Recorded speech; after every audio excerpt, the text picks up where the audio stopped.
Hello everyone, welcome back.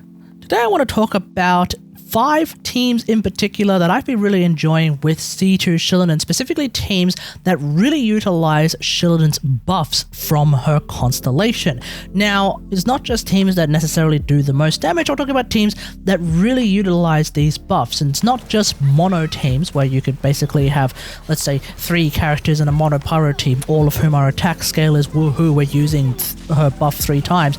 No, I'm talking about teams where we can mix the elements together and therefore mix the buffs together and still use them in a much more interesting way. So that's kind of the team that I like, because I do like teams that are a bit more interesting in that regard. But first, don't forget to subscribe, okay? We know who's coming in the next patch, and thankfully we know what order they are coming in, i.e.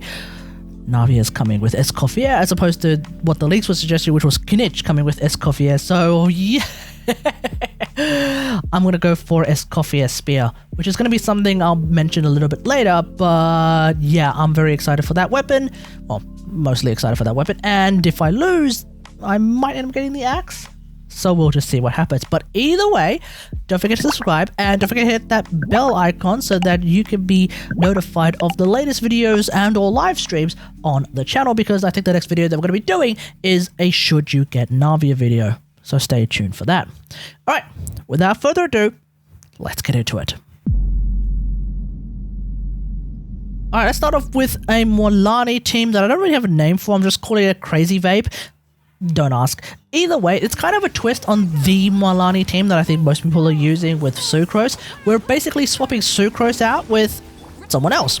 So one of the options is Layla, who can be a cryo DPS, and in that case she can actually utilize the cryo buff coming from C2 Xilonen to do some more damage. Not massive damage, but still some damage. And or you can use Iansan instead, who actually can work a little bit better than Sucrose in this team if you have C6 Iansan, because it's that C6 buff in particular that we're going to be using.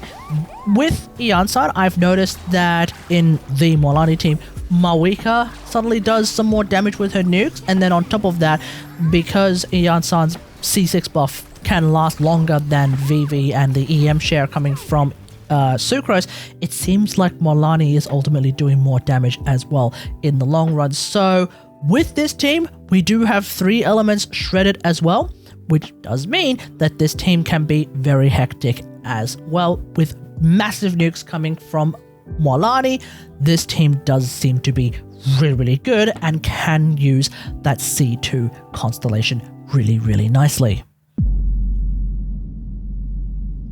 Switching gears, we're going to be talking about some Geo teams, specifically with Navia and Ningguang. I'm not talking about Navia and Ningguang though. We're not talking about the triple Geo Barrage team that I mentioned earlier. I'm specifically talking about either. With a traditional Navia team, you would normally have 2 non-Geo characters, mainly 2 Fek characters on the team. So with that, we have some options available. For example, Furina being a very classic choice because she's just so damn useful, or Yelan. And in this regard, I kind of feel like if you want to play with Ningguang, you should probably use Furina, because Ningguang doesn't use that many normal attacks, at least in her overall usual gameplay loop. Whereas if you're playing with Navia, I kind of feel like Yelan would be a little bit better, mainly because you tend to actually want to do some normal attacks in your normal Navia gameplay chain so that you can use that Geo-infused normal attack to get some more crystallized shards so that you can have some more ammo so that your shotgun hits harder. So either way, both Yelan and Furina can benefit a lot from C2 Xilonen's Hydro buff. And then on top of that, for our 3rd slot, well, let's go with, let's say, an attack buffer. Like everyone's favorite attack buffer, say it with me, Iansan. That's right. Or everyone's 2nd favorite attack buffer, say it with me, Sarah. That's right. And both Iansan and Sarah can also benefit from the C2 Xilonen buff for electro characters, because of course we do like to use their ults quite a lot, especially for Iansan, because she actually relies on her ult a lot more than Kujo-Sara. Kujo-Sara could just use her skill and move on with her life. But even still, the electro buff coming from Xilonen can still be very useful for Sarah if you just want to do some more nuke damage as well. That being said though, I will say this, in terms of energy, if you already have 200% ER on Iansan, then you don't actually need the energy part of C2 Xilonen's electro buff, but the cooldown reduction is still going to be very useful, so at the end of the day, she is still utilizing Xilonen's buffs. All of this together does make a team that actually works really, really well and can be fully buffed by the power of C2 Xilonen. And don't forget, with C2 Xilonen, the Geo Red Shred and the Geo damage percent buffs are automatically active, like just on a permanent basis, which is really nice as well. Now we're going to talk about a double Pyro Vape team with Arlecchino and Mavuika, a team that I'm surprised not that many people talk about, maybe because it's really expensive. But either way, this is a team that works really, really nicely, and it is fully buffed by C2 Xilonen.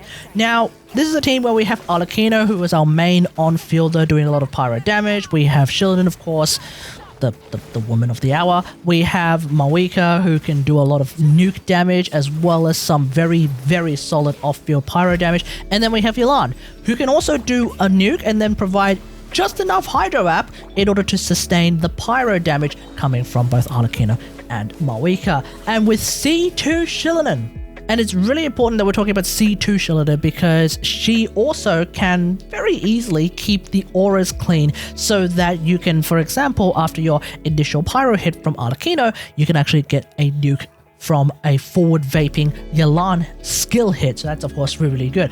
I have compared C2 Xilonen with C6 Iansan, and it does seem like C2 Xilonen is going to be the overall winner, not only because Arlecchino's damage does seem to be very similar between the two, but then you have C2 Xilonen actively buffing both Mavuika and Yelan's damage a lot more than what Iansan can do. Even Mavuika's ult seems to be doing a little bit better in this regard. I don't know how that happened, but either way, it seems like C2 Xilonen is the way to go. Now, obviously, if you don't have C2 Xilonen, you do have a couple of options. C6 Iansan is an option. Not that many people are going to have C6 Iansan. So if you're going to be looking at C0 Xilonen versus C0 Iansan, yeah, I think C0 Xilonen is still going to be the way to go.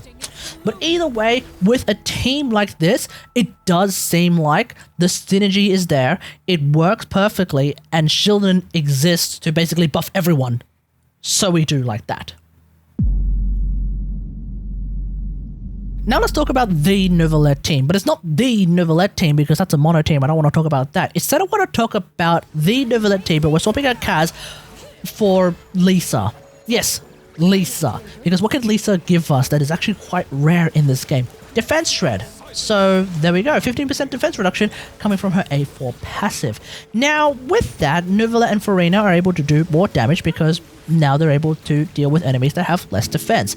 And in the Layla team, at least that defense shred is not a buff that is like severely sort of deflated due to the existence of that buff already in bundles. Because one of the things about bringing someone like Kaz, for example, is that both of Kaz's buffs are already like existing in great amounts. We already have a lot of red shred, we already have a lot of damage percent, so we definitely have a lot of damage percent actually. Depending on how you're building your Xilonen, you might have a lot more damage percent than me because you might be using Tome of the Eternal Flow. So if you are doing that, then yes, your Kazuha is kind of not doing a lot, but he is still doing a bit.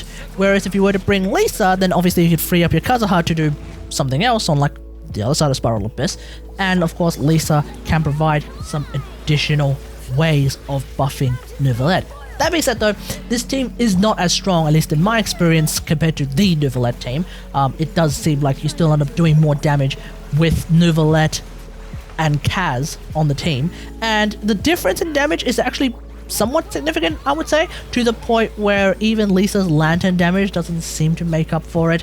So yeah, but I do just want to highlight that this is a team that can make full use of C2 Xilonen with Lisa, because in that way, if you're playing, let's say, EOSF Lisa with like 200 ER, then 2 uses of C2 Xilonen's EN2 can actually get you the lantern back, which is huge, because then you can actually play support Lisa a lot better. So I do like that.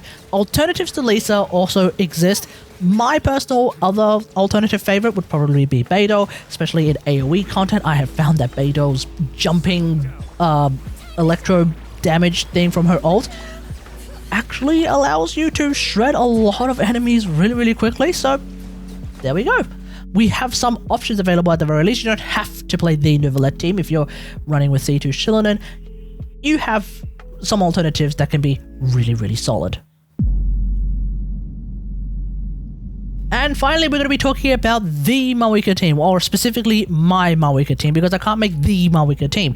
Now, this is a team where we have Mavuika getting some really crazy attack buffs coming from both Xilonen and Iansan. And when you have that much attack buffs coming in, oh, you definitely want to be building EM on her. You definitely want to be using an EM Sand. You probably even want to use a weapon with some EM substats, to the point where my Wolf's Gravestone is performing more or less the same, just a little bit better than a free-to-play weapon called Male Flower. I cannot believe that's where we're at. So that's kind of what's happening there. It's really interesting. And then on top of that, with C2 Xilonen, well, first off, like I mentioned, she's already allowing Iansan to be way more reliable and way smoother to play, with that cooldown reduction in particular, because once you have 200 energy, say it with me, you don't need that electro buff to get extra energy. You actually have enough ER on Iansan for the most part. Just make sure that you catch Iansan's skill particles. That's one thing I've noticed. This is my hot tip for you. If you're playing Iansan, just make sure you catch her skill particles after you've altered, because if you don't, then even if you have 200% ER, you're not going to have enough ER. So, one more thing I just want to mention as well is that we are going to be using Iansan in this team as opposed to Sucrose, because I have actually tested C6 Iansan against C6 Sucrose with Sleepy Morning Sleep In, or whatever the hell it is, and yeah, it seems like Iansan is actually outperforming Sucrose in this team. That may be because, again, I'm running an EM Sand, which means I have enough Elemental Mastery on Mavuika that the EM share coming from Sucrose ends up being a little bit diminished. And so therefore, in a team like this, not only does Sucrose have the disadvantage of not being able to utilize one of C2 Xilonen's buffs, but she's also just straight up being outperformed by Iansan in this regard. There is a spear that is coming in the next patch for Escoffier. It is actually Iansan's best in slot by my estimation, and it's also a weapon that can actually power creep Bennett, so I'm looking forward to getting that myself. Moving on, we also have the C2 Xilonen buff for, in my team, Furina. And I know some people prefer Yelan in Vape Mavuika teams. I know why. I understand the idea as to why that's the case, but personally, I just like donating in a much more brainless fashion, so I personally prefer Furina. But that being said though, sometimes I do use Yelan. Either way, this team does work really well. And hell, this team already pops off with C0 Xilonen. So you can just imagine how, well, you don't even have to imagine, you can see how powerful this team can be with C2 Xilonen. Fire! Faster! Stronger! Bring it! Quietly now. Gotcha! Things are about to get dicey. Coming at ya! Heading up! So those are my personal top 5 teams that truly unlock the power of C2 Xilonen. Let me know what you think about all of this in the comments below. What team are you using that really uses all of C2 Xilonen's buffs? Let me know in the comments. And I just want to thank everyone for watching the Xilonen series. I know it's been a lot of videos and we've been going really in depth about Xilonen because I think she's one of the most interesting characters to come out of Natlan personally, and she's really powerful as well.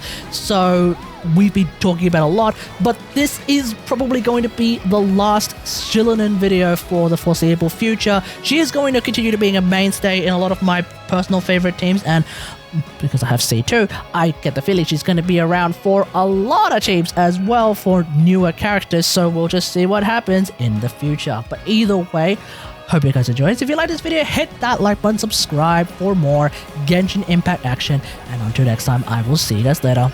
Thanks for watching. Bye.